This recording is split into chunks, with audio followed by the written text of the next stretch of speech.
It's your boy J Dose, man. You watching part 1 of my interview on an Untold interview.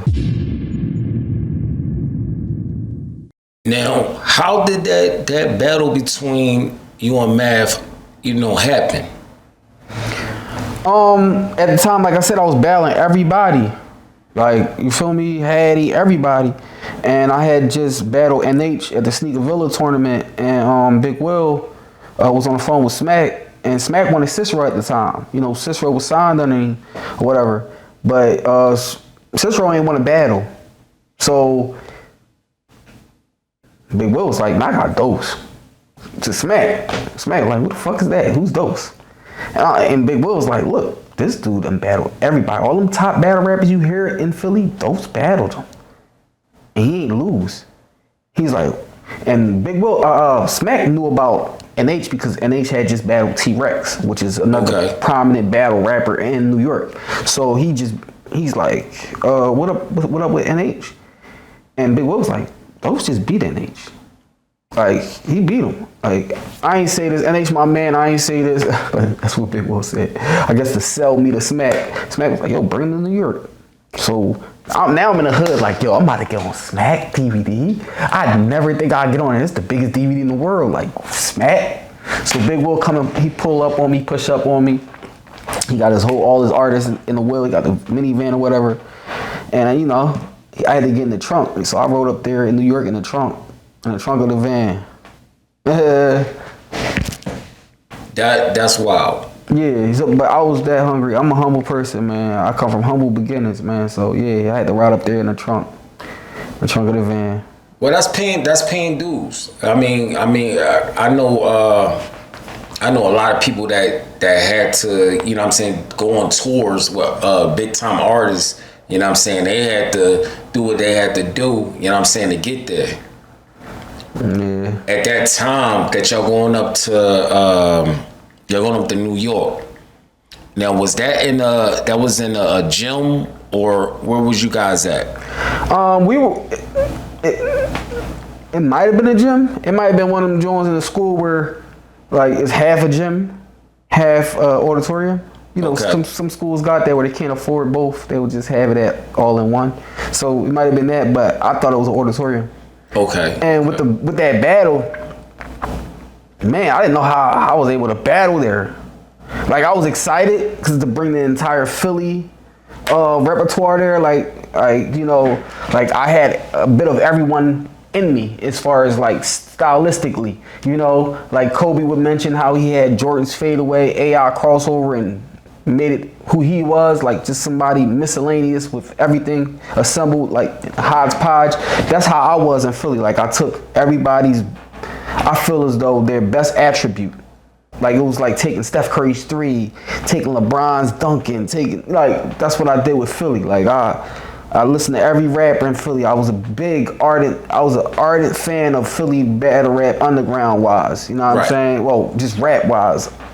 And I took everybody's style and I just thought I presented on the stage at the Smack, for Smack and whatever like that, in the case may be. But man, I remember battling on that stage, man, and knowing I can't rap on that stage because the vocal, like vocally, you can't really rap on that stage. Right.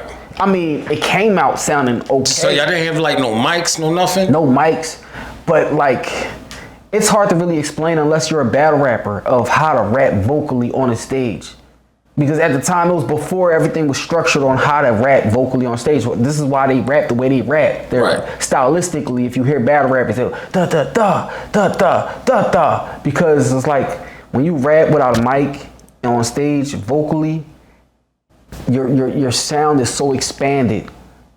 It's not like, like closed in. Like, how I can talk and I instantly already, there's no delays. It's like rapping on a mic and then you hear a delay. That's how I was rapping on that stage. It was a way of, I had to project my voice an entirely different way that I wasn't accustomed to. So it was like, niggas can't handle those. Yeah, I heard you handle Brit. It sounded crazy. I'm like, yo, this shit's gonna sound stupid as shit. When they but as I was going progressively and gradually, people were like, I just knew my bars were another level, another notch. People don't understand my mind capacity. Like, I don't like to sound like I'm bragging or just being a bit flamboyant in regards to my mental capacity, bro. Like, my intelligence is somewhere light years. Like, I still hear people say my shit. Like, niggas would rap my raps right now, like steal my shit and rap them now, and people would think they knew. And that's what made me not want to rap or battle rap in particular right now, because I'm too advanced. My mind is too advanced. Like, bro, I'm the only nigga in the hood that read all about Isaac Newton, Pierre Simon Laplace, Edmund Halley. You know, he studied. Edmund Halley is who predicted the meteor would come back. Fucking Einstein, the theory of relativity, and all that, bro. Socrates, Aristotle, Plato. You know what I'm saying? Like real rap, bro. I read up on all that shit, bro. Like, you know, the allegory of the cave with Plato and shit. Like, you know what I mean? Like, I'm big on science, mathematics, all shit. My mind works like a computer, bro. So it's like, for a nigga to be from the streets and just have that mental capacity, like, bro, it's different, bro. Like, you feel me?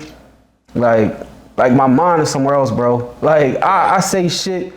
I can say shit enough.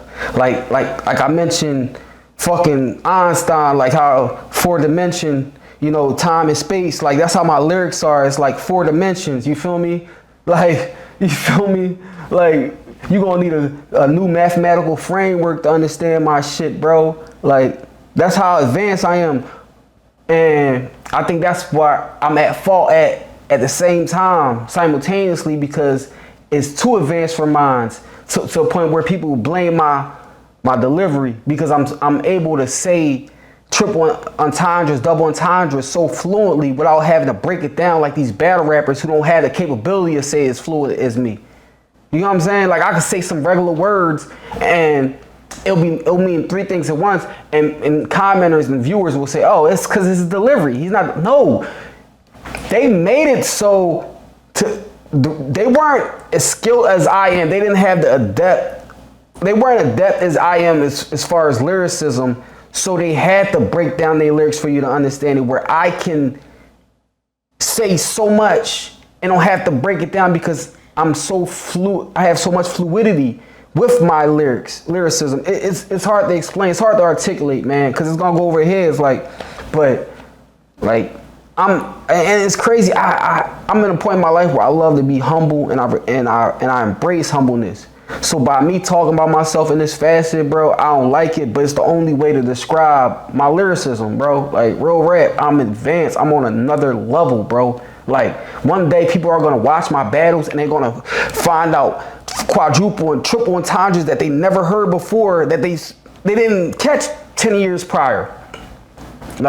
Like, even when I keep telling people I'm so ahead of myself, I had to remind myself I'm beyond. Yeah, that was my favorite bar. Simultaneously beyond myself so fast, I had to time myself, look at the clock and surprise myself. I don't want to get beside myself, but there ain't no competition beside myself. No competition beside myself? Like, bro, and if I tie myself, then I'm by myself? Like, think about it, bro. I'm sitting by this thing right here, but if this was myself, then I'd be by myself. But by my, like, bro, like it can go over people's heads if they don't catch on, bro. Like I was telling you about the lyrics I said in the Philly battle, bro, that I'm mad about, bro, that didn't come out clear with the mics and shit. Right. Like, I had a battle with Don't Flop. Was it Don't Flop? Yeah, that's what it's called, Don't Flop, from the UK dudes. They're real cool dudes, man. I fuck with them, earn them. But I had some lyrics that it's going over heads, you know what I'm saying? And they basic lyrics. But you know what I know that's like indicative of what I'm saying, that makes what I'm saying valid, is like, bro, the lines where I would like be reluctant to write or say, like, no, this is too simple. They're the lines that people go crazy over, bro.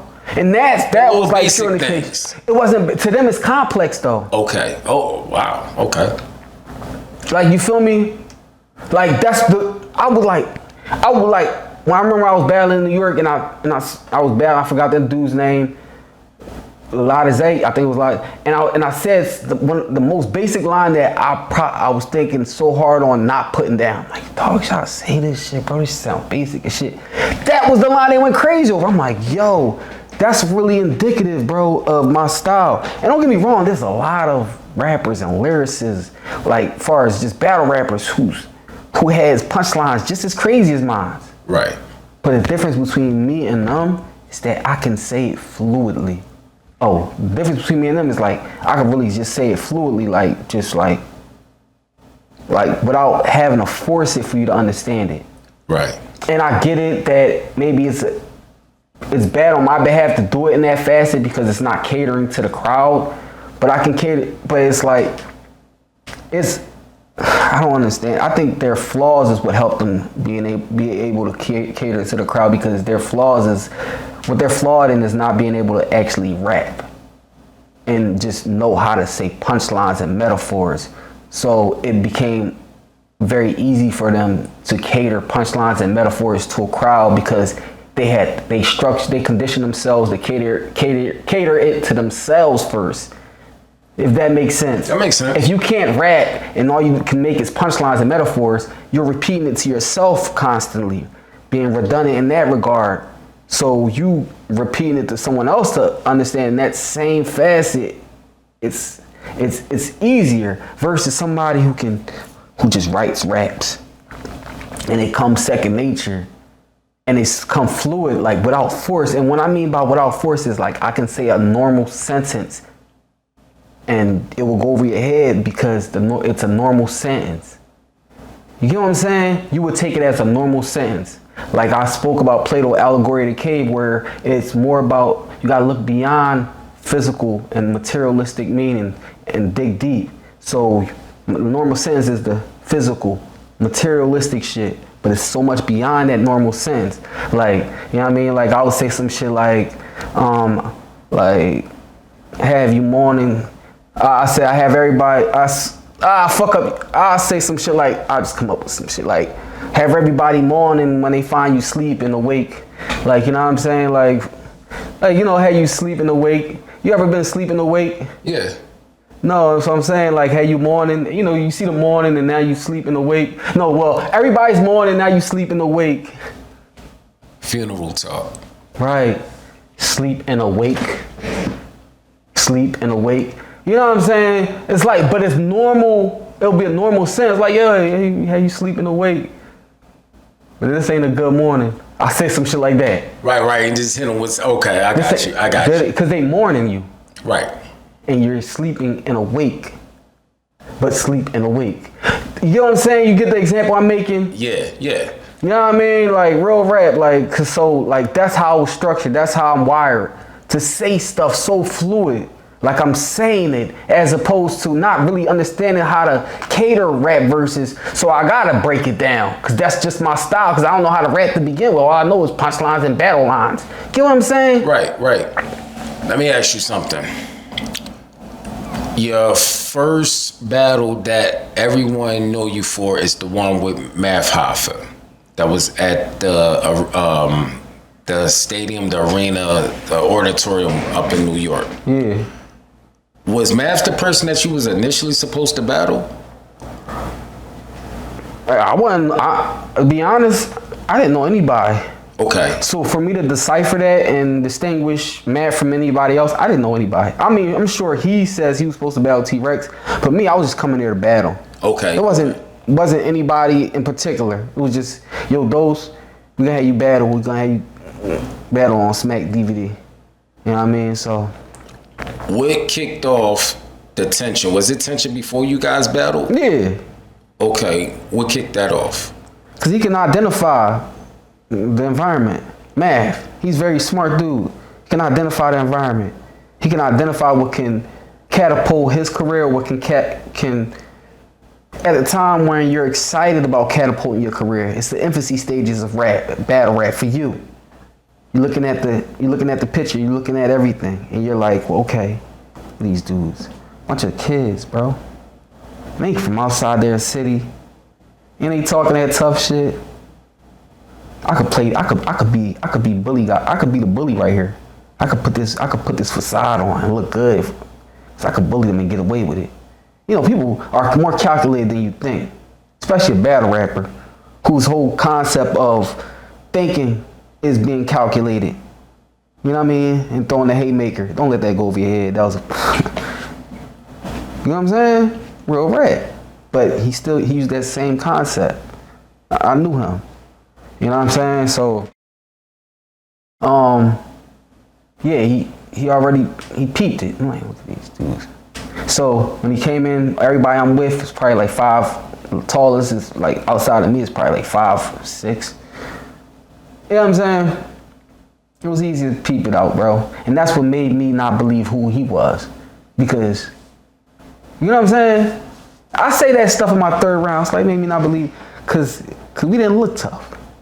It's easy. So for somebody to cling on to that, you know what I mean? Because we didn't look tough, and someone to feel like this can boost their career and make them seem bigger than what they are by attacking something smaller than what they are, says a lot about your character. Because tough guys go after tough guys. Right. You know what I'm saying? Did your broom touch his face at all? I don't think. See, the thing is, the outside world believes what they believe because it's narrated. It's stigmatic. Once you say one thing, it becomes stigmatic. It's like a bleach stain. It never goes away, and they'll combat the bleach stain rather than just bleach the whole shirt and just start over. Like if you understand what I'm saying, it's like once you say one thing, you can't combat it. Because if I repute what you just said, it's gonna be 1,001 comments saying, yeah, bro, your brim touched his head. That's why he swung. No, bro, that gave him the luxury. That made him feel better about the situation, a situation that haunted him. Like, yeah, his bro did touch my nose. That's right. You know what I'm saying? Because that wasn't that. He would have swung on me if I blew a kiss at him, if I hugged him, if I just. Because he seen the situation at hand. He was calculating. Before the battle, he walked up to me. I've never felt this way about any battle in my life. Because I come from Philly, right?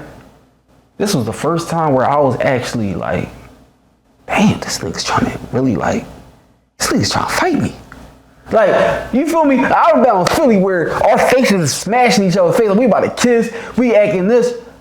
But with him, it wasn't any friendliness in the beginning. You know, when initially, every time I would battle, because I battled 100 times before him, it's always friendliness before. Even if we're beefing, it's always that mutual love and respect. With him, it felt like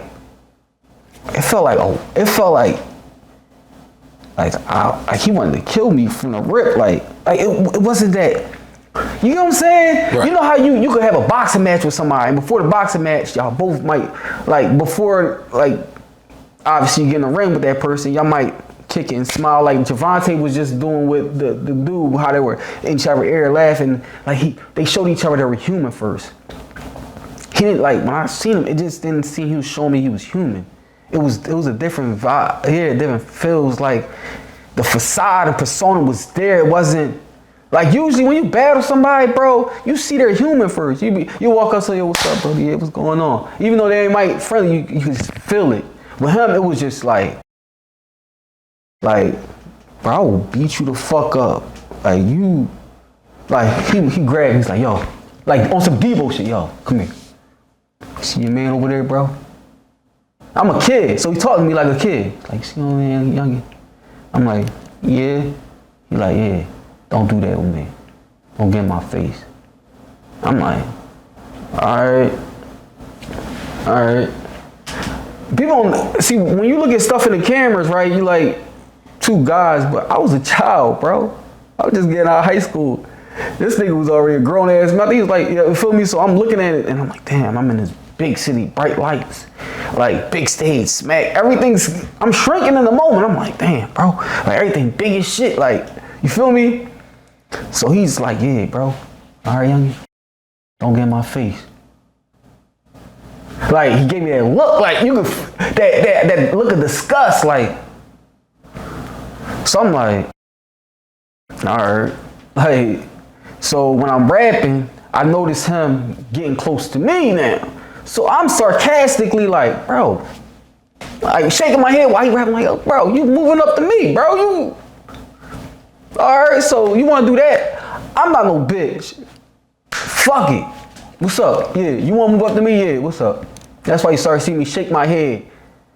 And after my first verse, it's crazy because everything moves so fast. I could have swore I rapped 2 verses. But I guess I only rapped 1 verse because it was so long. But his anger was like raging after the first verse. Cause he was like, bro, this nigga spitting all this shit and he don't do none of that shit. I could tell he's a little kid, bro. Talking about killing all. Like, that's what he's saying in his head. Like, this bitch ass, bro, I could end all this right now. That's what he wanted that.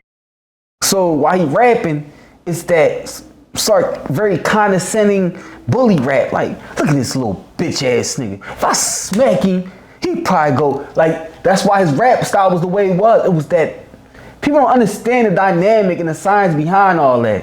It's like I punch him out his chain, like he really punched his hand. He'll probably,